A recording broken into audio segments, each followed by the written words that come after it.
Nahulog ang truck na yan nang bumigay ang dinadaanan nitong tulay sa Vietnam. Ayon sa media roon, 8 tao ang nawawala matapos mahulog ang nasa 12 sasakyan. Gumuho ang 30 taong gulang na tulay sa gitna ng pananalasa ng Typhoon Yagi o yung dating bagyong Enteng. Mahigit 100 na ang nasawi, bunsod ng malawakang pagbaha at pagguho ng lupa.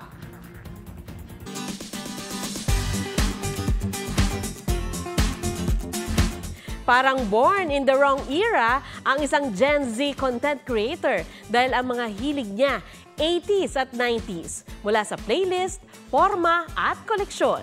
Pusuan yan sa report ni Oscar Oida. Vintage, retro, classic, all in one.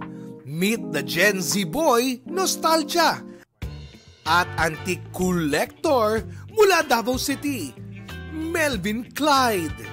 Vintage na gamit ang kanyang hilig mula sa analog TV to cassette tapes.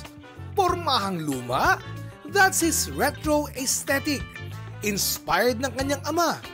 At maging sa music, playlist niya ay Summer of 1980s. Namana sa nanay ang taste of classic. May mga ilang collections ako. And then, nag-try ako isang content. Pati netizens from early gen, napapatrowback ang kanyang secret time machine. Marami kasi sa OK mga old style. Kino-collect ko rin siya. May mga damit din ako na pamana din galing sa parents ko po. Oscar Oida, nagbabalita para sa GMA Integrated News.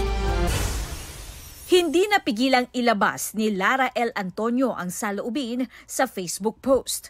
Ito ay matapos umanong hindi payagang makapasok ang alagang Aspin sa isang restaurant sa Tagaytay. Dati naman raw silang nakakain sa restaurant at naisama na nila dito ang alagang si Yoda.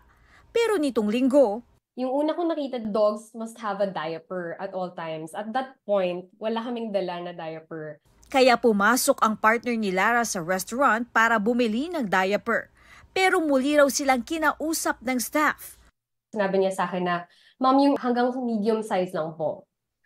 From my knowledge, Aspins are medium-sized dogs. At that point, she actually asked me, ano pong breed niya?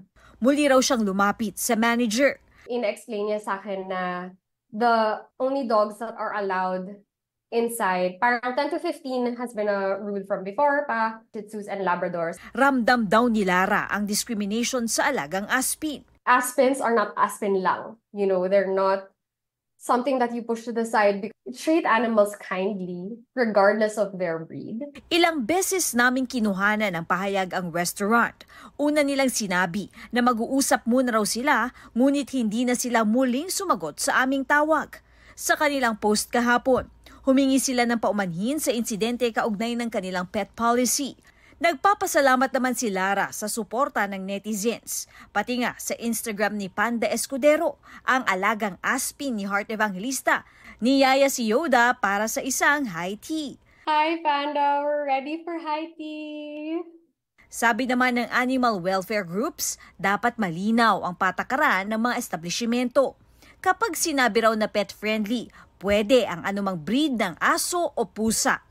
Nakakalungkot na kahit na tinatry na namin i-educate ang mga tao, yung mga sariling atin, yung mga native dogs and native cats natin, sila pa yung nakaka-experience ng ganitong mga bias na mga decisions. Kung tatanggap naman po tayo ng aso, no?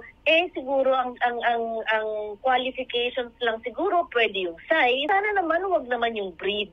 Katrina Son, nagbabalita para sa GMA Integrated News. Huwag magpahuli sa mga balitang dapat ninyong malaman. Mag-subscribe sa GMA Integrated News sa YouTube. Sa mga kapuso abroad, subaybayan nyo kami sa GMA Pinoy TV at sa www.gmanews.tv.